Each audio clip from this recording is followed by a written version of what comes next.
my tattoo wrap of 2025. So last year I did the video for the tattoos I got in 2024, and even though I did not get as many tattoos in 2024, I did get a lot of bigger ones this year. And let's go over the tattoos that I got, why I got them, what the meaning behind it is, and kind of like just going through it. If you are new here, thank you so much for watching. My name is Kellyanne. I love tattoos. I have over 100 tattoos. I'm originally from the Netherlands, but I live in Austin, Texas, and I own a tattoo aftercare company called Rebel June. Love black work traditional tattoos so much. It's literally my absolute favorite tattoos.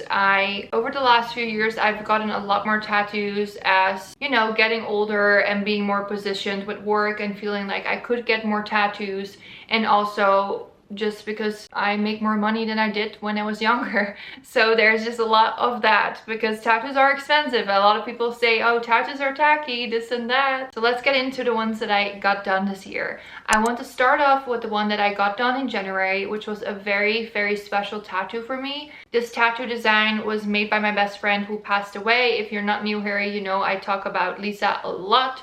She was an amazing artist. She did multiple tattoos on my arm. She did more fine line, but when she passed away, the boss of her tattoo shop that she worked at gave me her tattoo book. There was a lot of designs in there, a lot of stencils, and I digged through, and there was just a few that were like more traditionally, like more as what I prefer, and I just wanted to get something tattooed that I knew she made, and I was just really, really happy about getting that tattooed. The dagger and the hearts are a very common thing in the traditional tattoo, American traditional tattoos. I don't have any besides the one like crying heart that I have on my shin. When it comes to traditional tattoos, what is weird about me is that I don't have any humans tattoos besides some skeletons, and I don't have any weapons tattooed either, because that's just not my vibe. But I love flowers, I love animals, and I love a lot of memories. I have a lot of weird tattoos that are just things that are not traditionally American traditional tattoos, but that I kind of like got drawn in that way by my tattoo artist, and I love that so much. Like, you can make anything look cohesive if you want to, if you just kind of stick to the same style and the same shadowing. So I got this dagger with hearts tattooed on my upper leg. It was a pretty big piece for me. I absolutely love it so much. I'm super happy about it. Then up next, we actually went into doing another couple sessions on my back piece. It's a long journey for me. It's not something I enjoy. I think the back tattoo is very painful. I hate the healing process. It is just like a lot. We're slowly doing more shadow and editing things. If you have seen the one from 2024, you know that I still had little parts of this collar tattoo that were removed. The long lengthy version is in my previous tattoo wrapped video. Now we actually are finally working it out with adding shadow, adding pieces. So now officially the collar tattoo is completely gone. You cannot see it, which is amazing. It was something that was bothering me.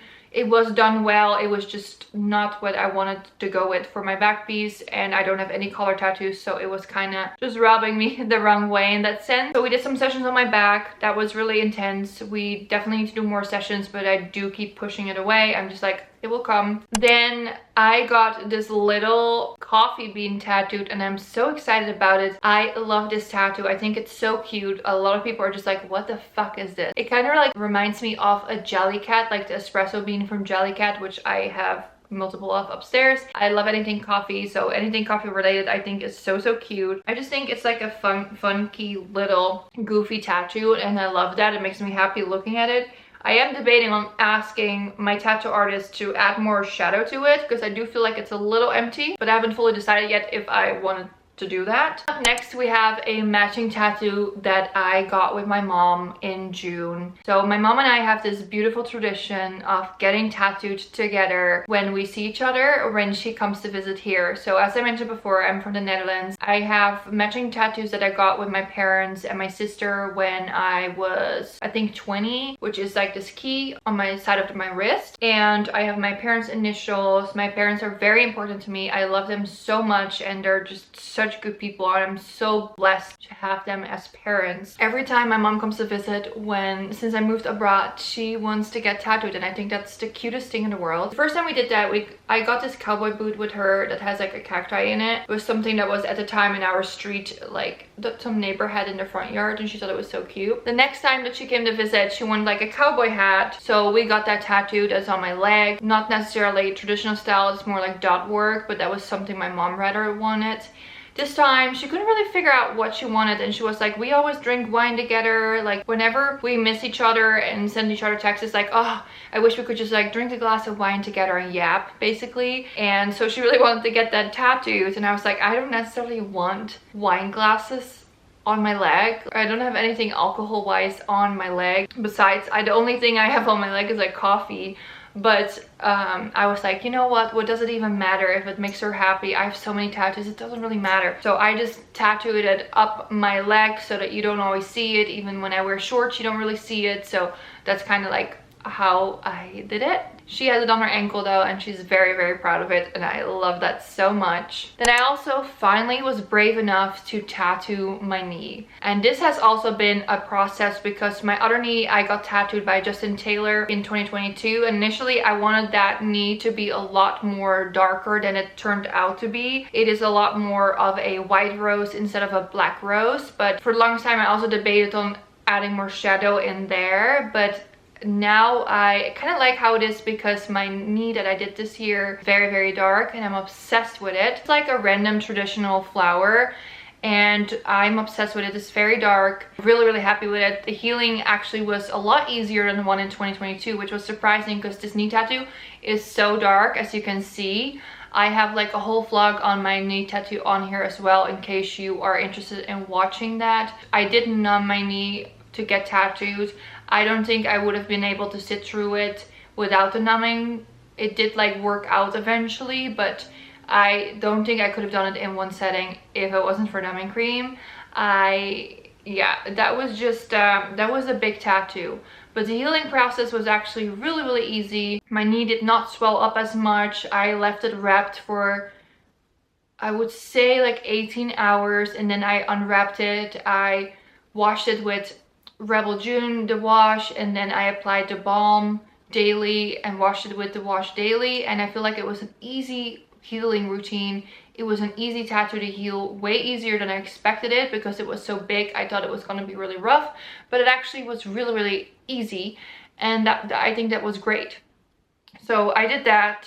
And then I actually got tattooed by someone else this year that I'd never gotten tattooed by. So Anna, who is an amazing tattoo artist and shop owner that lives in Los Angeles, came to Austin and I booked with her. Very grateful. Her tattoos are amazing. I just picked some things from her flash. She really wanted to tattoo me, and I picked a flower and then this like 8-ball cherries, and they were just like simply leg fillers, and I love them. I think they're so cute. My dad has some 8-ball tattoos, so it just like reminded me kind of my dad, and I love cherries. So those are the tattoos for my tattoo wrap of 2025. I did not get tattooed as much as I did the past 2 years prior, but also I'm slowly running out of space, so it's a-okay that I'm slowing down a bit. There's so much that I do want to get tattooed still. I have some great ideas for my legs that I want to do, little bangers. I'm actually getting tattooed in the Netherlands this month, which I don't even know what I'm getting, but I know I'm getting tattooed by the same person who did all my fingers. I'm getting matching tattoos with my baby cousin. I'm really excited.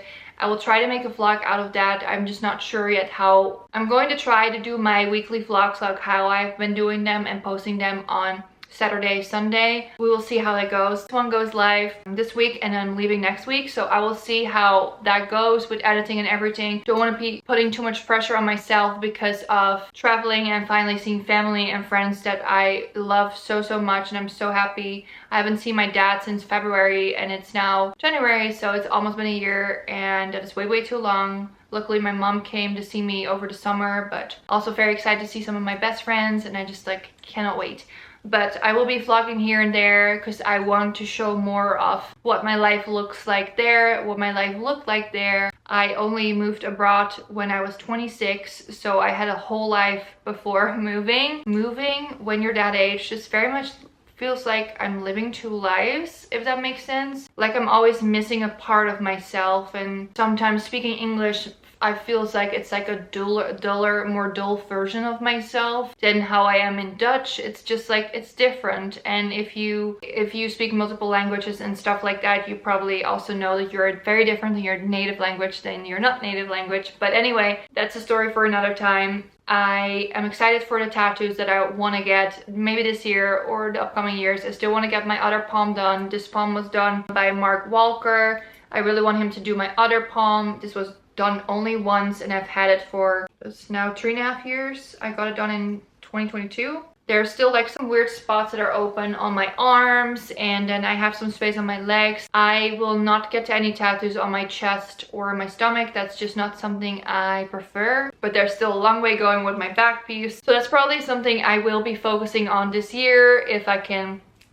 find the courage for it. If you're into tattoos and you've never heard of Rebel June, feel free to check it out. Rebel June is literally my baby. I poured so much love and time and effort in this brand, and I cannot believe that we have already been existing for 2 years. We just launched the Pocket Balm, which is very easy to put on and just make your tattoos look more brighter, but also it is so helping for the healing stage when your tattoo gets in the really dry area. So when the wound kind of more closes, I would say use this the first week for sure. But when the wound kind of closes and it just gets really dry, it's more than okay to use this. But I wouldn't like stick this on the fresh tattoo because that is just not sanitary. And you don't want to potentially get any bacteria. I also use this as a lip balm. I use this as cuticle oil, any dry spots, because that is how nourishing it is. We don't use any bad ingredients. We don't use chemicals, no artificial softeners, no artificial fragrances, nothing. Everything in here is natural, and it's something that I'm really passionate about because I think it's really important, especially if you're putting something on initially, something that is a wound. I think it's very important to make sure that you care for it with the right products. We source our ingredients from all over the place because we think it's important, like our olive oil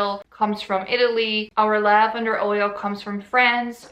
Like, we take so much pride in the product that we made, and the ingredients matter, and that is why it might be a little bit more pricier than the mainstream tattoo aftercare brands that are for sale, that are also a lot bigger and venture backed. Ours is not, it's bootstrapped. Every penny that's been put into this business is my own. I believe in it so much, and we just hope to continue to grow. So if you want to support, check it out. If not, no worries. I just wanted to share, as if you clicked on this video, you probably really like tattoos, and you know, maybe you want to try out something new. So thank you for watching. I appreciate you. Let me know in the comments if you had gotten tattooed in 2025 and what you have gotten tattooed, what your favorite tattoo was. I would love to hear it. I love chatting about tattoos. It's one of my favorite things. Obviously. But yeah, let's chat about tattoos. Let me know in the comments which tattoo was your favorite that I got, or if you got a tattoo done, let me know. Thank you so much for watching, and I hope you had a lovely New Year's, and I'm wishing you a happy 2026.